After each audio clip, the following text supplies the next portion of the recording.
butt tier? Look, there's 3 butt tiers, okay? Right. There's the $10 butt tier, which is that's my butt, It's your right? butt. Mostly, I'm looking for a lot of butt feedback.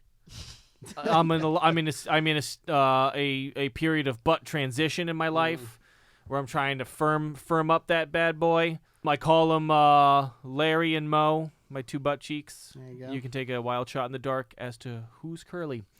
And then this is contesting wrestling. Anyway, but you said there's 3 butt tiers though. So what's butt tier 2 and 3? Well, butt tier is we're working on Doc's butt tier. We don't know exactly how much that's going to cost.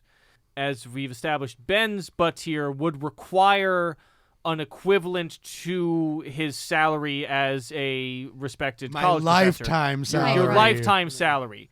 So we're looking at $10. Which still isn't that much. Yeah, so we're looking at $10, a couple $100,000, and then somewhere in the middle. Man, there. Doc is worth a 50. I think so. Yeah. We can stop debating the merits of my ass now, please. You're listening to contesting. We were debating the value of your ass. Yeah. I was putting value on your ass. No, Doc. nobody's here to say that you there are called not them the wrong merits. thing. Yeah. The merits are Doc, clear yeah. and established. Damn it. What are we listening to, Evan? You're listening to Contesting Wrestling, the podcast where I try to understand wrestling. I try to understand why it is people do this, why they choose to spend their time watching it, what the general appeal is. I am joined in this endeavor by 3 people that I know who have nigh encyclopedic knowledges of wrestling and 3 very different perspectives. And let's go. And you're Evan Burke, right? Yes, I'm Evan Burke. I would have mentioned that earlier. Evan lives at 4321 Oak Avenue in the Bronx, New York. It is, yeah. This joke is not gonna. These episodes are gonna air weeks apart from each other. So that joke is not going to land. But I'm That gonna makes keep it better. I'm gonna keep it in. All right, so my name is Doc Diamondfire. I've been involved in the professional wrestling business for 11 years now, perhaps. I do commentary, ring announcing, wrestling. I do a little bit of everything, and I'm very happy to be here with my friends talking a little bit of wrestling. I am Betsy Ross. I am a professional wrestling referee. Have been for about 2.5 years now. I have been watching wrestling since 2003. I'm here because I'm bored. I'm Dr. Ben Abelson. I'm a professor of philosophy at Mercy College and a longtime fan of professional wrestling. And also, I don't know, would probably be bored if I weren't here. Well, no, that's... It's just fill up your life with stuff. It's a good With thing. stuff. Yeah. I mean, look. Never be bored. Come on, guys. Yeah. Doc's been learning to twerk. How you going to... I've not been learning to twerk. It really hurts my back. Look, what's important to remember is that we all have a giant hole inside of us caused by a combination of modern life and capitalism and living in America. It's called the anus. And we need to, it's like your soul's anus. And You mean if we get rid of capitalism, I won't have an anus anymore? that is, you know what? That is something that they don't tell you until you're deep in. But that was a big part of why. If there wasn't already enough reasons to vote for Bernie, yeah, it is. There down with the anus. Contesting Wrestling, by the way, officially supports Bernie Sanders for 2020. I think we can all agree on this, Yeah. right? Yeah, sure. There are a lot of there's a lot of reasons the Soviet Union collapsed, and not having buttholes is one of them. But we kind of need them. Yeah. Yes, you need an anus. What the fuck was I talking about? Or else there'll be What is happening? or else there'll be a big old poop blockage. I believe we were Right. going to talk about China. Yeah, okay, all right. Well, let me get to why that is. Oh, no, I was going to say that hole in the middle of your soul, fill it with podcasts like this one. And not poop. Yeah, and if you want more stuff to fill it with, you should support us on Patreon where we have extra episodes. Can I fill So, it with barbecue? we can fill it with anything, really. I do if like you want to barbecue. get into it. I had barbecue last night. It was great. A big part of why this podcast began in the first place is because I always had a very negative view of wrestling, and a big part of that is I was a teenager during the Attitude Era. Wrestling at the time, the WWE at least, was marketing very directly towards my demographic. I was inundated with knowledge of wrestling and all stuff, and I hated all of it. I thought it was terrible. I did not really give it a chance at the time, I will say. But and a big part of that was wrestling. The WWE had a terrible approach to women's wrestling. Seemed like an intensely misogynistic culture. It was. It is. Yeah, it absolutely was. As we have seen, especially going back into that era on this podcast. And yet, there was a question that I always had, because there is a figure that I found fascinating, a figure who was a very groundbreaking figure in wrestling, but who I did not actually know all that much about. And so I requested that we do an episode about China. The ninth wonder of the world. Ninth. What's the eighth wonder? Andre the Giant. Oh, right. Okay, that makes sense. It was actually kind of, they don't do a lot of like deep cuts, but that was kind of a deep cut. Yeah. Like ninth wonder of the world, but they very consistently always referred to Andre the Giant as the eighth wonder of the world, which a lot of people say the phrase eighth wonder of the world to describe whatever great thing they're working on. Well, in wrestling, it's Andre. I so- described my dump this morning as the eighth wonder of the world. I mean, look, I'm glad Guinness was there at least to back that up. They will really come out and rate anything if They you get will. in touch with them.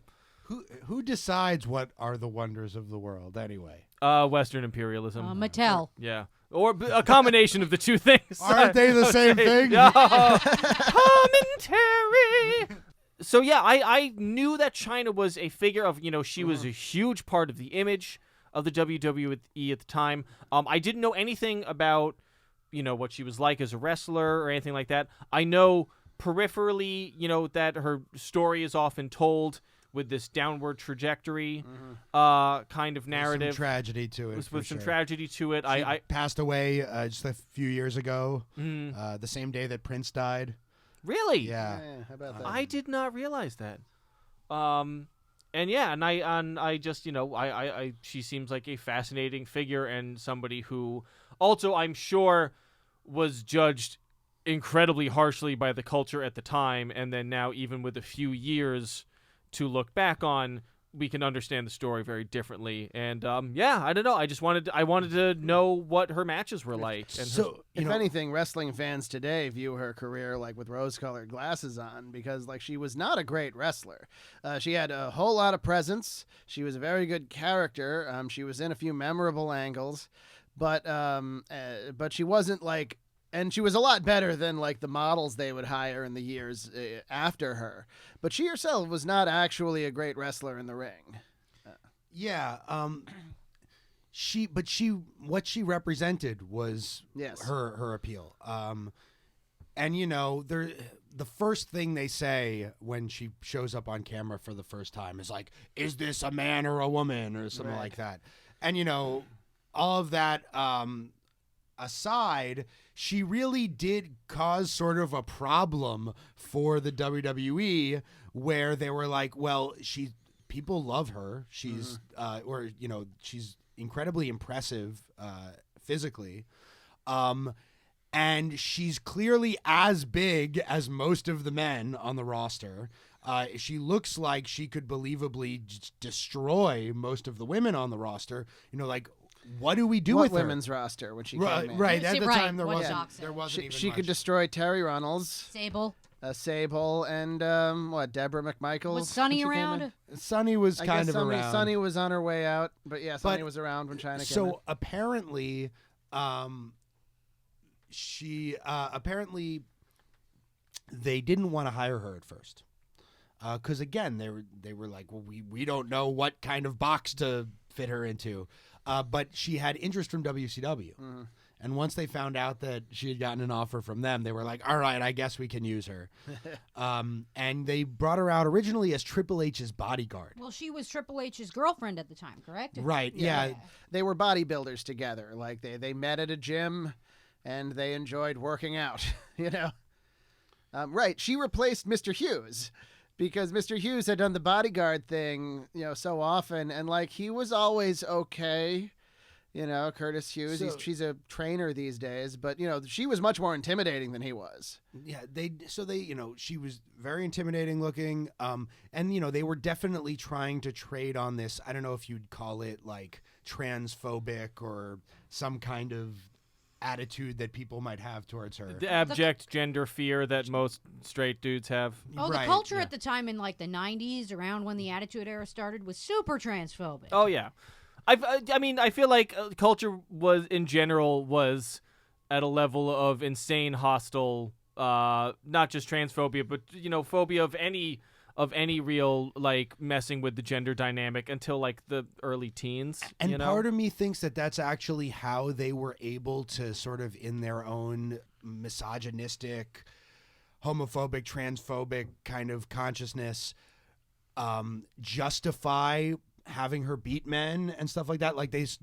presented her as a monster, and I feel like there's like two different kinds of characters that they would let women be over the years. Either, total sex objects or, monstrous giantesses. right, something Yeah. like that. Yeah, abominations. Later in her career, after dozens of plastic surgeries to present herself as more feminine, she was allowed to be super hot. Right, and then they put her in Playboy and everything, which is, is awesome. Like, and she transcended every boundary that there was. And so what she's really most notable for is being the first woman in wrestling history to capture championships traditionally held only by men. And she had specifically the WWF Intercontinental Championship. So that brings us to the matches we're going to talk about. Yeah. What are the three matches that we did today? So the first one is the match in which she defeats Jeff Jarrett for the Intercontinental Championship at No Mercy 1999 in what was known as a Good Housekeeping match. This is the match where Jeff Jarrett held up Vince for money, supposedly, correct? Yeah. Oh, is that? The idea was his contract had expired like a day or two before, and he says he was just trying to get what he would be owed for the match. Vince says that he was like, well, I'm not going to put over China unless you pay me X amount of money. The truth is probably somewhere in the middle. You know what I mean? But that was I wanted those to are the give two him credit stories. for being the guy to Well, put over China. I mean, but- he did it. He. The question is like, well, I don't think if Jarrett was holding Vince up for money for the Intercontinental title, I don't think it was because he was going to do the job to China. I think it was because he was taking advantage of the situation. when you say held Vince up for money, Yeah. what do you mean? So if his contract was over, he didn't have to do that match. He could have just gone to WCW with the Intercontinental Championship, like with the belt. Oh, okay. And been like, hey, because he was going to WCW. Within a couple of weeks, he was in WCW. You think they would have been better at not letting people hold titles while their contract is expiring? Oh, yeah. Notorious attention to detail paid by Vince Russo, head of creative at the time. Yeah. 99? No, Russo would have been in WCW. Oh, by yeah. then, No, right? you're right. Who was head of creative in 99? I don't know. Really, it wasn't still Russo? All right. No, Russo, Betsy's right. Russo would have gone to WCW by then. Was this before or after his first run? 99 was his first run in So, Yeah. one thing about this match, it's a good housekeeping match. It's trading on this whole, attitude of a lot of guys that women belong in the kitchen or whatever, and so they're fighting with all these household appliances and stuff like that. And on the one hand, it's like, oh, it's disgusting to display these misogynistic attitudes. On the other hand, it was kind of nice to see those attitudes broadcast and challenged explicitly. It is, for however regressive the WWE's gender politics were at this time. I get the fact that they are acknowledging that it's a thing, and then the fact that they are saying that this is why China is the underdog in this match and the person that you should be rooting for. I mean, that's not nothing for the late night, and it's all it's And hard. she ends up winning. Yeah. Like, Right. And it is hard to explain, especially if you are one of our younger listeners. It's hard to really get across how much nobody gave a shit about any of this in the 90s.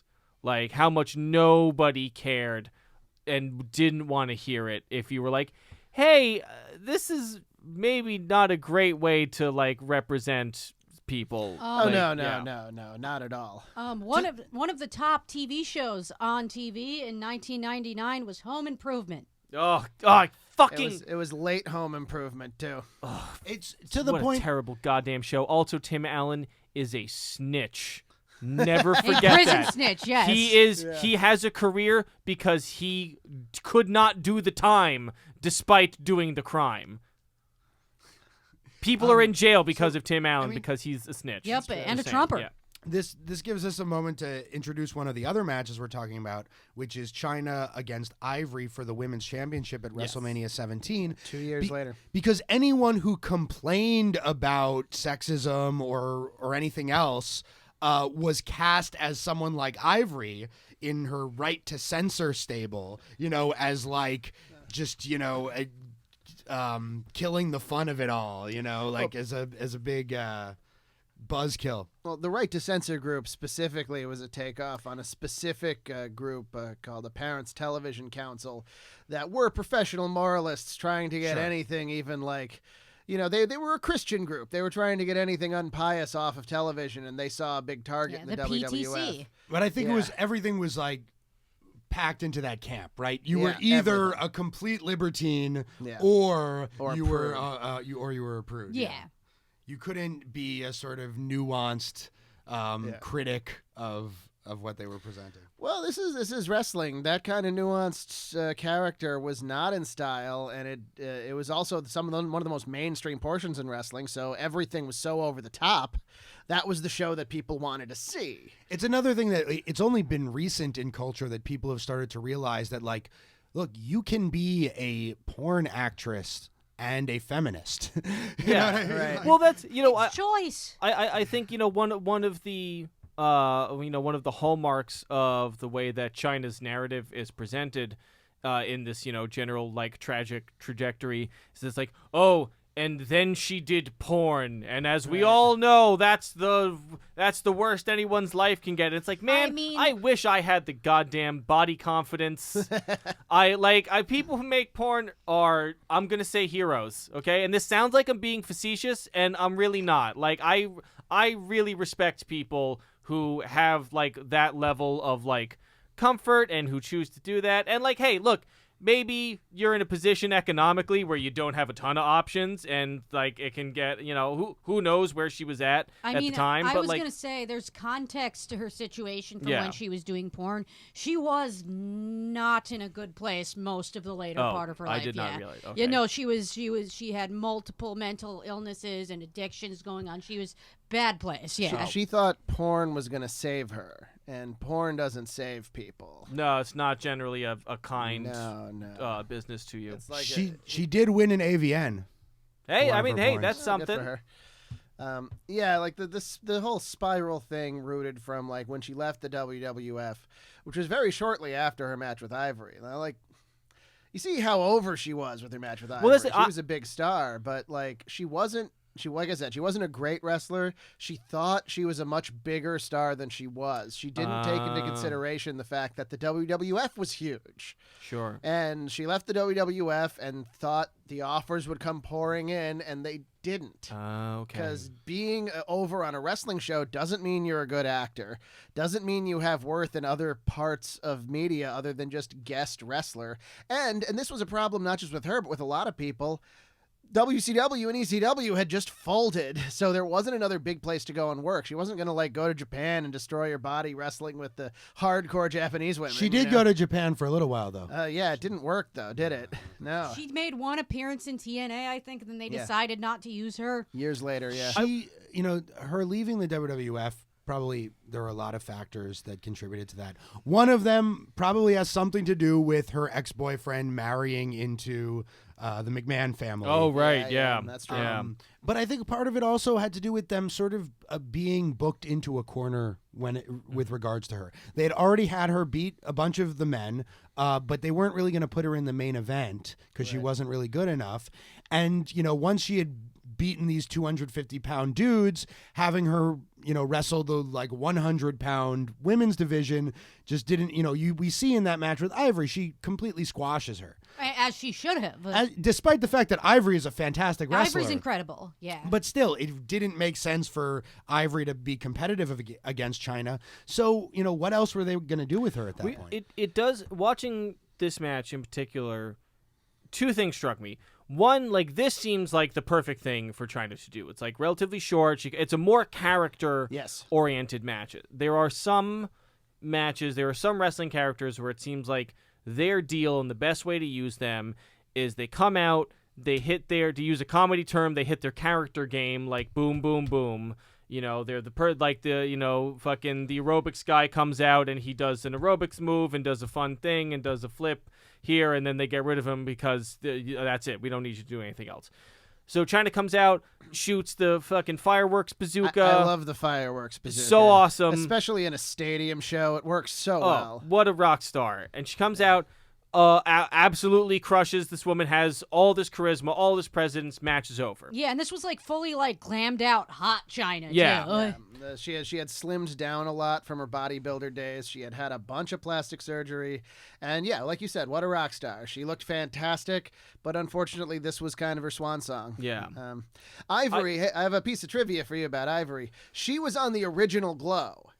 Like she wow. was one of the Glow girls from the turn of the 90s. Yeah, wow. the one I arguably the most, not even arguably, unarguably the most successful of Yes. the original Glow girls. Yes. Absolutely. I met her once in the subway at Penn Station. She was really nice. Yeah, cool. Oh, was it just a random interaction? It was like, a random shit, you're interaction. Ivory. Yeah. I told her that. I don't know if I should say this, but No, go ahead. This is an R-rated podcast. Well, Tell it's us not tell so us much what that. hole you put it in. This is a safe space between us and our roughly 80 listeners. I had told her that like most of the Spanish that I knew I had learned from watching Eddie Guerrero. And I won't repeat what words those are, but and she told me she thought that was hilarious and that she would tell Eddie that I said that, and I wonder if she did. When was this? Like what year was this around? 2004. I So think. was she still employed? She would have been at Yeah, the yeah, very yeah. end Yeah. of her run. I think she was doing the interview thing at the time. Now you want to know why she's named Ivory? Was she in a tag team with a black woman named Ebony? She was the manager at first for D'Lo Brown, I think. Yeah. That's where that came from. So here's an impression I got watching China wrestle. You can tell me if I'm right or not. I get the vibe that she is somebody who, she had her connections with Triple H, but I imagine Vince thinking like, I love your look. We're going to do a lot with your look, and maybe kind of fast-tracked her through some of the training. Because she does seem, on a technical level, she does seem to be a little below a lot of the wrestlers. They weren't training guys themselves at that point. NXT didn't exist. Really? They She was trained by Killer Kowalski. Yeah, she was trained by the same guy who trained Triple H before Vince signed her. And she had been on the indies for a few years. Yeah. Wait, when did the WWE start training their own guys? So around that time, they were trying to figure out how to do a farm system. They had deals with like APW in California. They were just starting to work out a deal with Ohio Valley Wrestling in Louisville, Kentucky, as small independent promotions where they can send young contracted people to learn. But those deals weren't even really solidified They yet. had started. I remember Bryan Danielson was in something like developmental in around like Shortly- 2000, 2001. Yeah, shortly after this, they signed him and Brian Kendrick for a few months.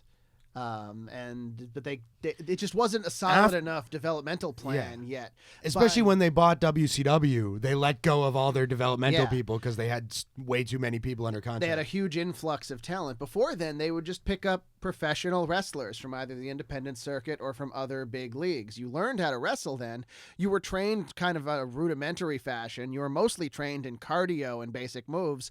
And then you got a job in a small promotion and learned on the road. They would put you in the ring.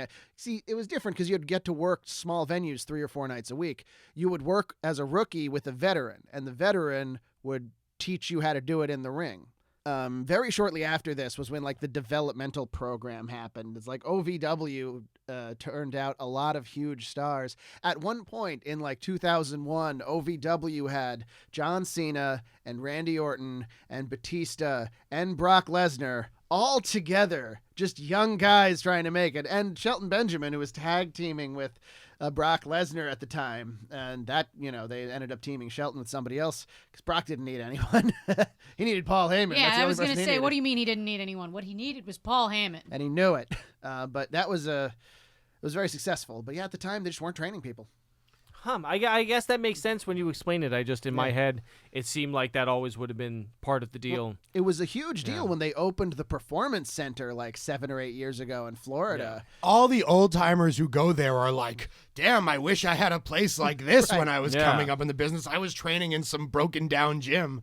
I keep thinking of that one time I watched an episode of NWA Power, and there was an ad for like fucking like Austin Idols wrestling yeah, school, Austin right? Idols 100% legitimate wrestling school. That was just like looked like a Photoshop series of stock images of what a nice gym could look like. There's horror stories. I mean, I'm sure it still happens, but there's horror stories of back in the day of like, you'd pay a guy to train you and they'd just skip town. Or they'd give you a couple of very basic lessons and then tell you, well, get to it. And then, Or they'd leave break you. your legs. Or they'd break your leg and then see if you came back. That happened to Hogan, right? Yeah, Hogan was trained by Hiro Matsuda, and the first day he got Hogan in a referee's position and just broke his ankle. And Hogan came back a few months later, and they were like, "Okay, we'll train you." So you really learned how to do it on the job, and you needed to work with really good people in order to bring out your potential. And I think only really well into her WWF career did Chyna really start to work with people who could do that with her. And we see that in the other match that we were talking about for today, her match with Chris Jericho, where she's Yes. defending the Intercontinental title at Survivor Series 99. And I think out of all the matches we saw, Jericho was the one who was able to bring the best out of her. I Yes. mean, name me a bad Chris Jericho match. Absolutely. Yeah. There aren't there aren't any. We'll find one. We see her do like a Hurricane Rana, and she does this cool handspring elbow and stuff like that. And Jericho, he sells for her the whole match. Unfortunately, it's so clear how good Jericho is and how hard he's working that I think the crowd really starts to get behind him in that match. Well, Jericho was still at a point in his career that even as a heel, he would get cheered by a lot of people. He didn't learn until a few years later how to like really be a heel like that. It's funny because Jerry Lawler starts saying, "Wow, this crowd must be full of male chauvinists." And Takes one to know on Jerry. yeah, Oh, pretty much. So you said you were going to explain Miss Kitty to Evan, right? Oh Okay, yeah. So you saw both in the Good Housekeeping match where she was with Jeff Jarrett, and then 1 month later when she was basically Chyna's mini. She has been Yeah. emancipated from Jeff Jarrett Right, because and is Jarrett now left with and Chyna. went to WCW. So Miss Kitty with was, sort of vague BDSM connotations between Chyna and Kitty. which was the style at the time. In the same way, like you watch The Matrix and everyone's covered in leather and stuff. It's like, all right. Every time I think of The Matrix, I think of how much I love The Matrix and then how creepy the sex scene in the second Matrix movie is. I'm like, that's of all the awful things There's about that. I don't even remember. I haven't either. I Yeah, haven't yeah, seen yeah. it since I saw it in theaters. Don't go watch it if you I've want never to. seen any of the Matrix sequels. I'm gonna I saw have them to. years later. It's like they deserve most of the crap they get. The Matrix is brilliant. The other two, the Animatrix is awesome. Yeah. You ever Oh, seen yeah, the yeah. Oh, Animatrix? for sure. Anyway, Miss Kitty. Right. So Miss Kitty, she was a beautiful woman in her early 20s. Same like just their style of like hot girl who was willing to go out there wearing very little. She also was at the time married to Jerry Lawler, who was about twice her age. Did you So I notice feel- that his comments about her are like even more creepy than his usual? Oh, I know. I Yeah. was blocking. I was That's once again fine. That's blocking it fine. out. Most of Yeah. us try to block Jerry Lawler out. Yeah. Yes. They had her on the roster for like a year max, and for whatever reason they decided shortly after this not to keep her around. They were like, okay, It was she's not. only a year? She wasn't on the roster for I very thought long. it was a couple years. Maybe. Stuff in the Attitude Era went real fast. Yeah, that's true. Anyway, go on. I'm Like sorry. she I wasn't. didn't mean to interrupt That's you. fine. Like she wasn't there in '97. She wasn't there in '98. She was there like in '99 for a while. So they let her go, and Jerry Lawler is pissed, and he's like, well, if you're letting her go, I'm going to quit, thinking that would, stop them. And they were like, well, then Vince is like, well, Jerry, it's a shame, but we're happy to let you go. Thank you very much for your service. They let him go. And he was already like negotiating with WCW. And it's like, and he calls Eric Bischoff, and then WCW went out of business. And he was like, damn it.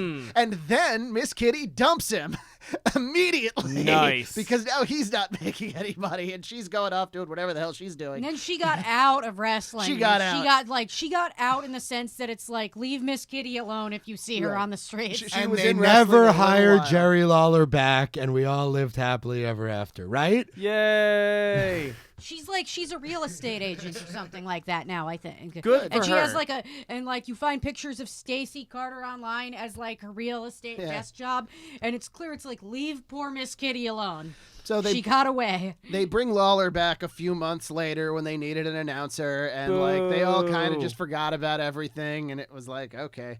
Vince always respects Lawler more than his other announcers Boo. because Lawler will not take his shit. Because it's notoriously a tough job to do commentary for the WWE because you're wearing a headset and Vince is on the other end of that headset screaming at you what to say. And if you're not perfect, he'll start cursing at you because he's just behind the curtain producing the show. And he doesn't do that to Lawler because Lawler will just leave. He does not need, he loves being a star on television. He loves performing. He does not need this job, and he will just go back to Memphis in his Batmobile if he doesn't want it. I heard Bryce Remsburg mention he thinks the reason why they have a 3-man commentary booth is so that one of them can always be being yelled at by Vince at any time while the other two are talking. Man. If Bryce said it, I'd believe Bryce. But yeah, so I get, because China, it doesn't seem like she's bad at wrestling. It's just I get the vibe that she like just hadn't been doing it for very long by the time they put her in big matches. Well, when she was just interacting with other women, it like her character of like the stoic bodyguard that would occasionally do a crazy power move made sense. But when she got into the ring with the men, she did fine, but she couldn't do all the crazy power moves where she would dominate people when she's about as big as them or if they're a little bigger than her. Awesome Kong had the same problem the couple times she wrestled men. She was so much bigger than all the women, but at like 250, she'd get in the ring and you'd see her next to guys who were kind of mid-sized and it'd be like, oh, okay. So, and then it's not that she was bad, but her gimmick of I'm going to completely dominate you didn't work. Yeah. That's why Godzilla has to face other Godzilla monsters.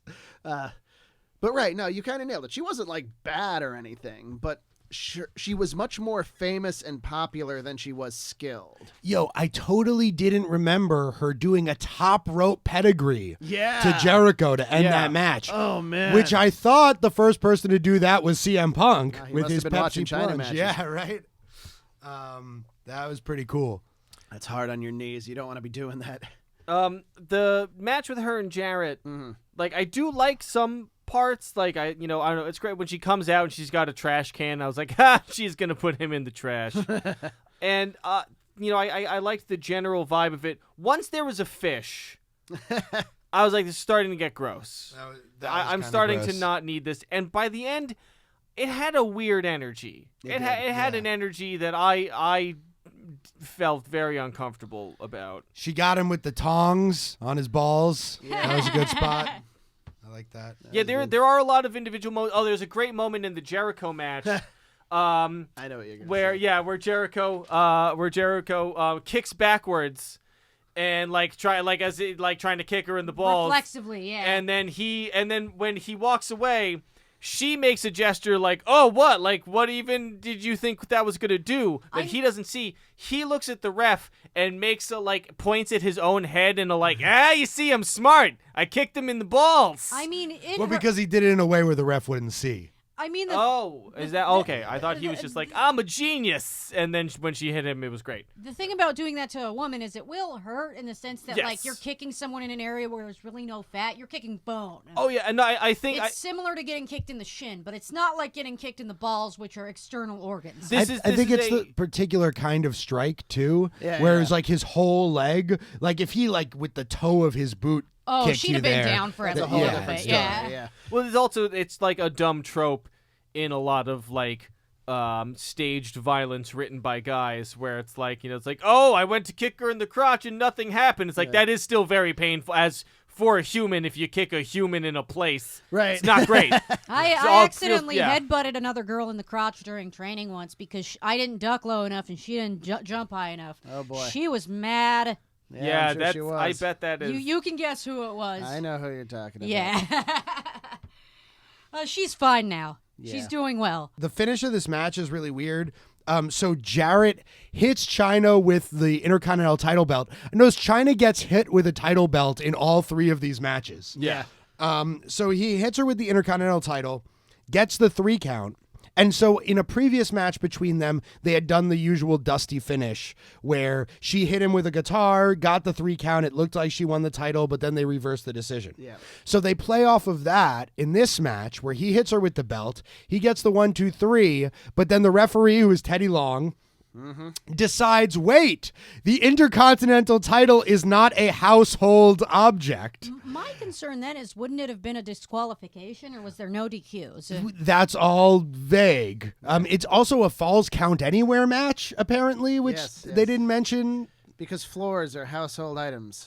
And so, yeah, I mean, come on, where do you keep the belt? At home, like on your mantle, like. Right, you hang it above the shitter. So that was weird. And then they right, exactly. Does the belt Or put it in your refrigerator, like CM Punk did that one time. function as a belt? Like, can you keep your No. pants up with it? It's way too. It's way You would too need wide. really big pant loops for it to fit More, through. it's just cumbersome because it's actually very heavy. Right, especially the real ones that are made with heavy metals are like it's like gold. 10 pounds of gold, as the NWA title was called. So you would also need to wear suspenders with the belt, Right. and then that Yes. that would look dumb. That would There's look a. very Do dumb. you know Cabana Man Dan? He's an indie wrestler. Yeah, thing yeah. outside. He's getting around. He's a good dude. He had a belt made for himself, and I asked him about it. Came out way bigger than he thought it would. And Dan's not a very big guy, and this belt, when he wears it, takes up most of his torso, and it's just great. It's so heavy. Oh, wait, is that the belt that they had in XSW? Yes. Oh, he yeah, brought it's it in ridiculous. once. Yeah, right, that's right, his right. belt. That's that guy. Yeah. He's a cool guy. He hits people with a flip flop. Does the flip flop chop? What is he called in XSW again? I'm The not. flip flop chop. Yeah, I think it's just a flip flop chop. Oh, okay. That's catchy enough. Yeah. That's also Guy Fieri's move when he doesn't like something on diners, drive-ins, and dives. Yeah? because he's famous for saying that he would eat things on a flip flop. I'm gonna cut that. So wait. So this finish. So Yes. then they restart the match instead of doing a DQ. Yeah, which maybe they could have. And then China ends up hitting Jarrett with his guitar and pinning him. And there's some question about whether a guitar should count as a I household would object. say yes, above a championship belt. A lot of people do have guitars in their home. And you're probably gonna do more with it than you are, because a championship belt, you're kind of just gonna look at it, maybe show it to people. I mean, anything could be in your home. Yes. In your house? I'm just disappointed we didn't see her crack like a crock pot over his head or something like that. It was great when she went to attack him with the kitchen sink. I yeah, guess that was that the wasn't crowd the response first to most. time they'd made that joke, though. Yeah. The first time was at WrestleMania 13 in the Chicago street fight. That was good. One time in actual ECW, they had fans bring the weapons matches. Well, they did that many times.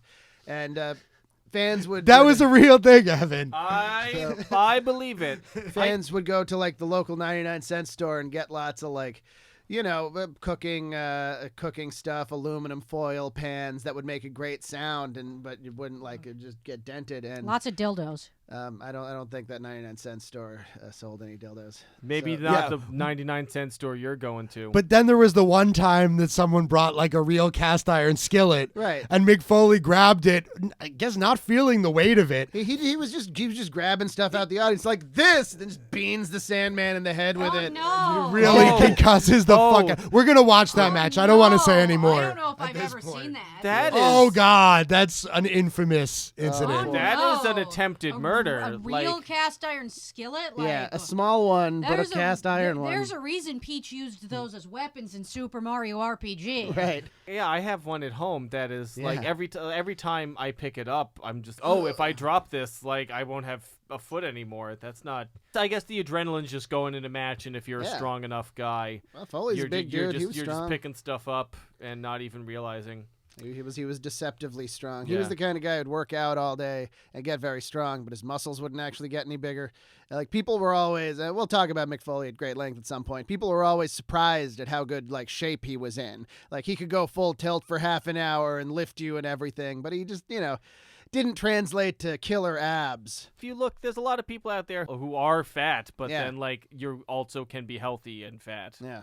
And people don't really get that. There's also some serious fitness goals right there. Get strong enough to not even notice that a cast iron pan is heavy. Right. Just check it every day and see, like, does this feel like, would I be able to accidentally murder somebody with this and then feel really bad about it?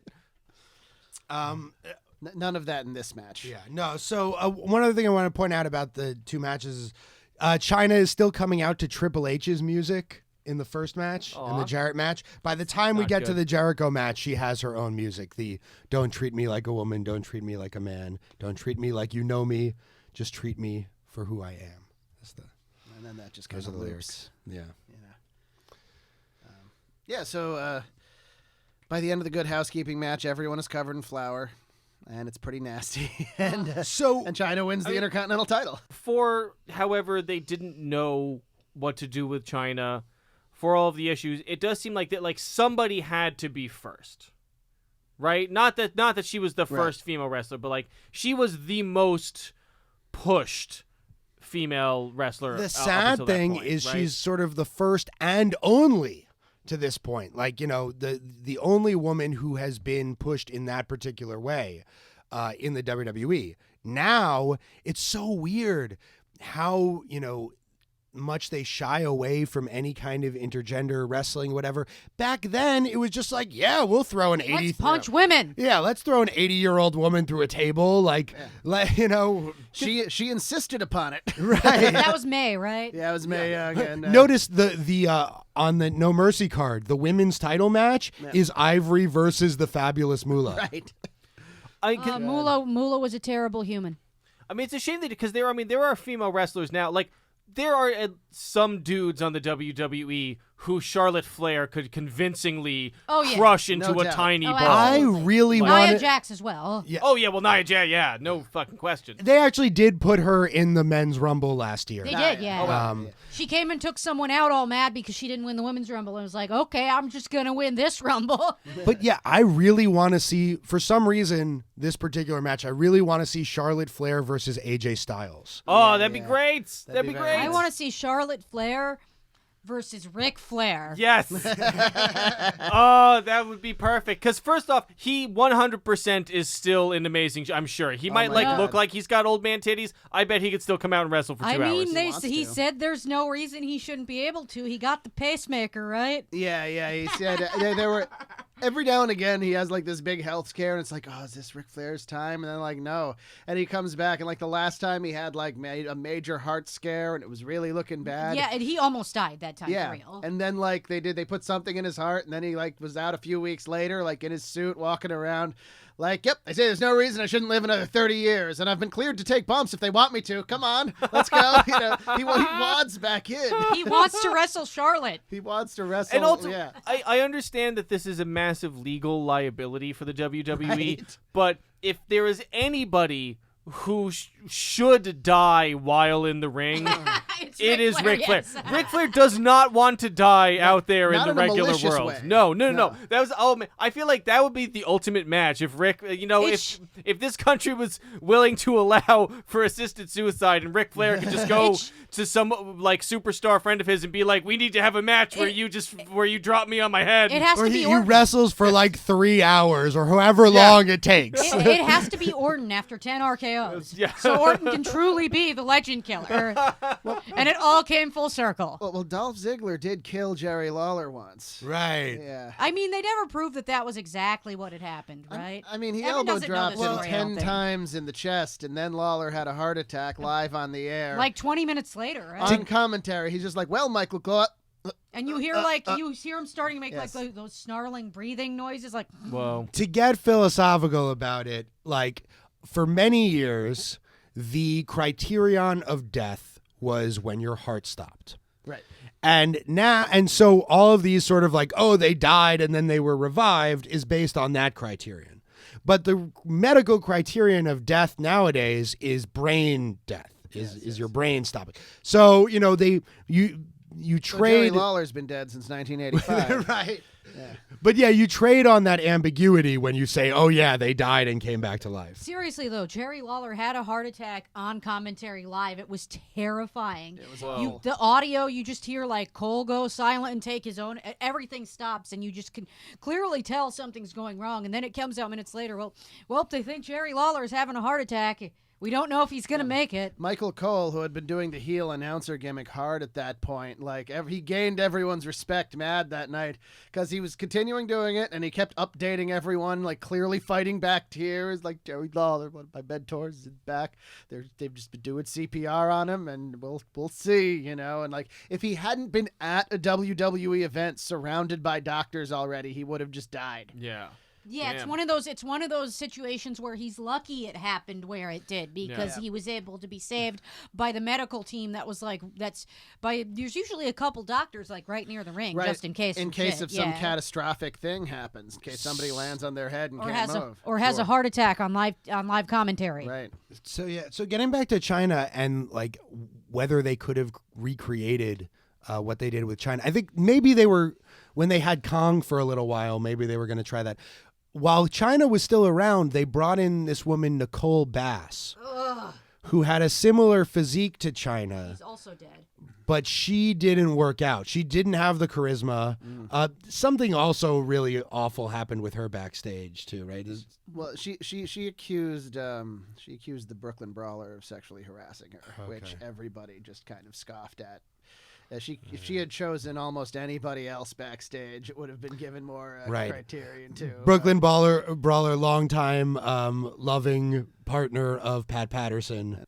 She accused the Brooklyn Brawler of sexually harassing her, and like everyone in the business was basically like, well, if you had said almost anyone else, we would have kind of believed you, but not Brawler. There's reasons, you know, backstage where people don't believe that kind of thing. And yeah, Nicole Bass is an interesting figure outside of wrestling, and she was like one of the Howard Stern's premier guests at the time. She was very much a pop culture phenomenon underground of the late 90s and all that. She was a big freakish looking bodybuilder, and I mean, I'm sure she was on a little bit of the supplementation, you know. Yeah, a little bit. But I mean, I think it does speak to the fact that there was something really special about China beyond her physicality. Oh, there absolutely was. That made it work with Right. her. If they were like, let's get this even bigger woman, and it just didn't work. No, China. So one thing I want to bring up here is when we pick these matches, we were, I think, almost definitely going to do the Jarrett match just because that's the big historic moment where Right. China wins the Intercontinental title. It was hard to think about good and bad matches. I think I figured the Jericho match would be good. The Ivory match is kind of a squash, so it's like not that much of a match. So we were thinking maybe that could count as the bad match. But in thinking about all of this, it's actually really hard to categorize all three of these matches. I wouldn't Yeah, call I- China versus Ivory the bad match because it's good for a squash. It's a squash, but it's a good squash. Yeah, it seemed Yeah. that was kind of the vibe that I got watching. I have not seen a ton of squash matches thus far, but this seems like what you want out of that exactly. kind of match. Now, if we talk about like my own personal enjoyment, I enjoyed the Jericho match the most. Yes. And the Jarrett match the least. Yeah, I'd agree with that. But if you want to talk about, you know, getting a successful reaction from the crowd the way that they wanted it, and that sort of thing, having a sort of, you know, important, memorable moment, it's actually kind of the reverse. Because the Jarrett match worked exactly the way they wanted to. The crowd went crazy for China winning the title in the end. the Jericho match, the crowd like kind of turned on China. Jericho tried really hard to put her over, but it didn't quite work. I mean, I still think the match was really cool, but you know, this speaks to the difficulties in, you know, I mean, this is true for any art form, but in, you know, aesthetically assessing wrestling matches in this way.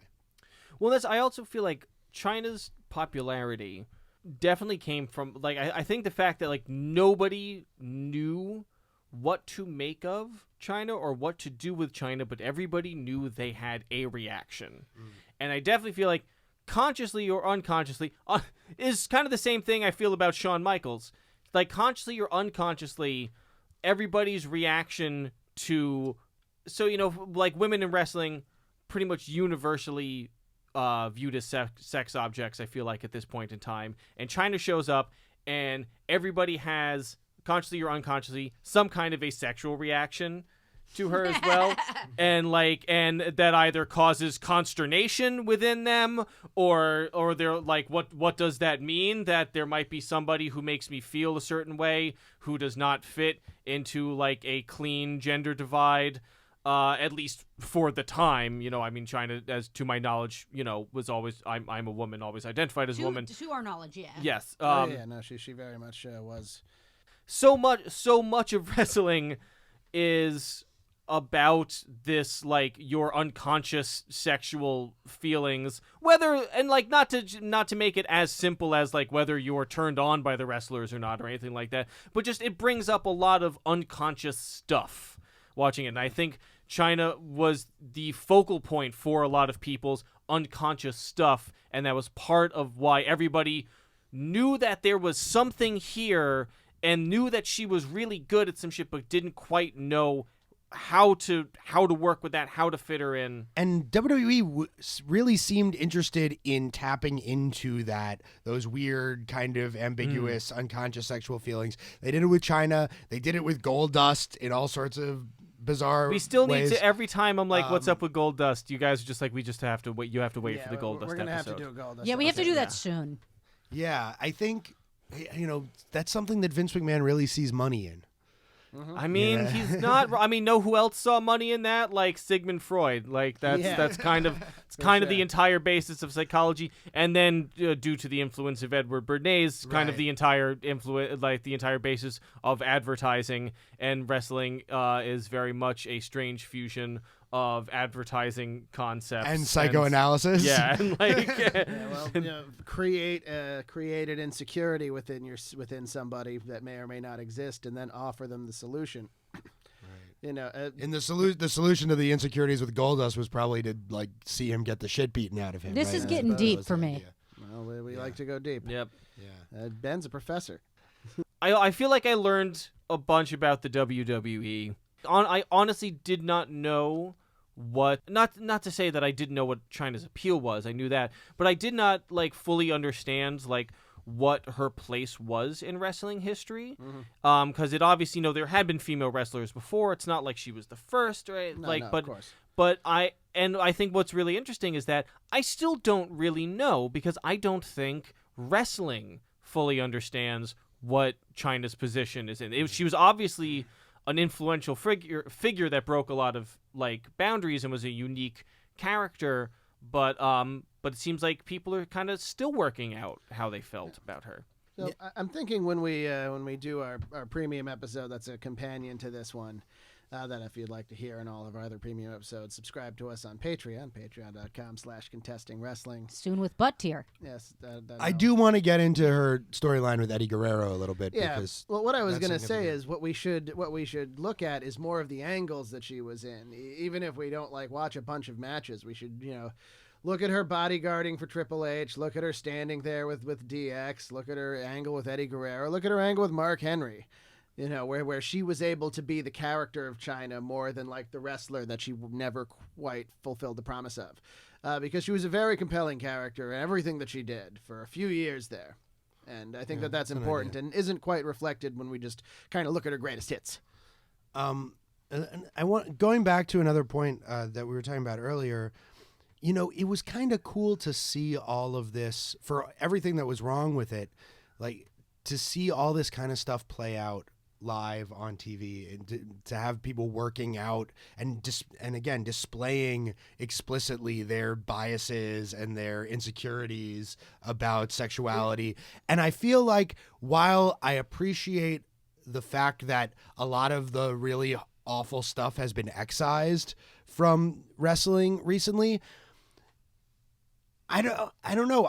A lot of it has also just been kind of brushed under the rug, you know, and it's kind of cool to looking back and seeing this arena literal arena in which people were just able to air their worst beliefs and desires and underlying thoughts, and that all of that shit is still there. And I think this is a problem societally right now, you know, where it's like everyone's afraid to voice the awful shit that still exists in their fucking minds. And this is why we need an anus.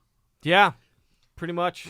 And wrestling used to be that anus. Yeah, I often used to like talk about like on the internet, like 4chan was always the anus of the internet. You know, it's awful. If you go there, you'll see the worst stuff anybody's ever seen.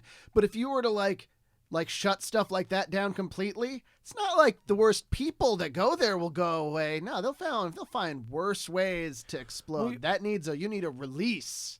And if you want to try and understand the dark side of humanity, which we all should, and if you want to try to understand the roots of fascism and stuff like that, one way to try to develop an understanding of that is to try to imagine what it's like to be that guy who spent a lot of time making a sign that says China is a man, and brought it to a wrestling event and displayed it and made his arms tired displaying it as often as he could, like almost like hurling it at the camera like, look, I think China's a man and the world needs to know about that. Yes. You have, like, that is the root of fascism right there. I know that sounds like a stretch until you think about it. At least the I'd rather be in China signs are kind of clever.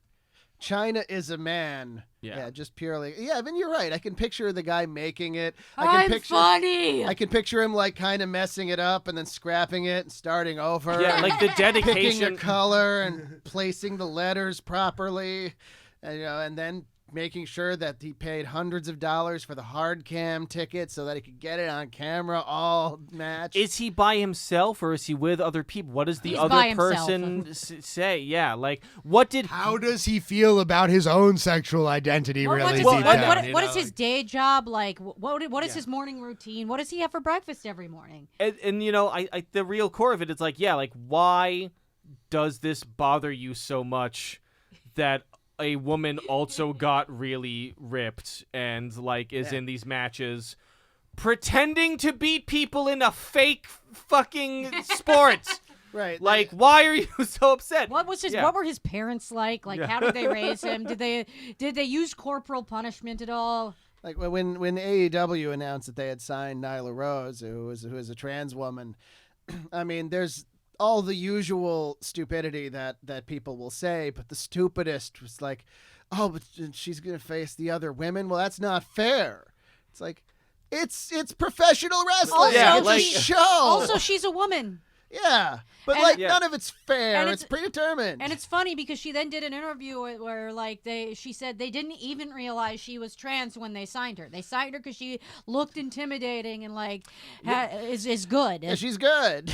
I watched her match on the first AEW episode, and I just thought it was a good fucking match. Like, Yeah. Yeah. That's all. That's the important part. And I mean, this all speaks to they should just get rid of the fucking gender distinctions in wrestling altogether. Like, they're TNA's archaic. working on it. Yeah.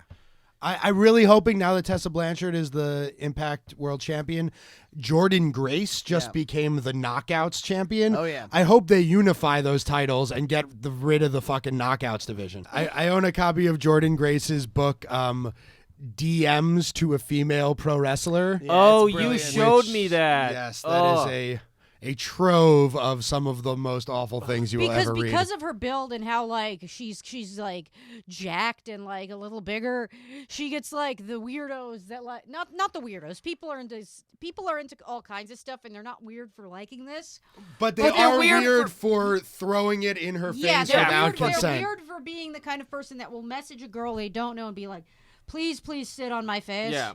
Well, she also has like the audacity to look like she does, and also present herself in like sexy pictures, and be like, "Yeah, I have bigger Yeah. biceps than everyone I know, and I'm hot." Get it together, dudes. She's fucking awesome, by the way, She's as a incredible. wrestler. I We love gotta her. watch her Oh, yeah, she's stuff great. soon. Only send somebody a picture of your penis if they explicitly ask for it. Yes. Thick Mama Pump, as she calls herself. Yeah. Which is a takeoff on Scott Steiner's Big Papa Pump. Okay. So, yeah. They teamed in Chikara. Yeah. Do we have any final thick? Do we have? Doc was showing Evan a picture of Jordan Grace. A couple of the pictures she put from the calendar she put out. She's a brilliant merchandiser. She Calendar knows. that's sold out immediately. Yeah. That's yeah, what the extra C in thick is for. Oh, yes. Calendar. It stands for Jordan. I know that doesn't quite work, but we'll make it work. So I don't have too much else to add about China's matches. She was definitely a force, very much a product of the Attitude Era, and like the Attitude Era, when she fizzled out pretty hard.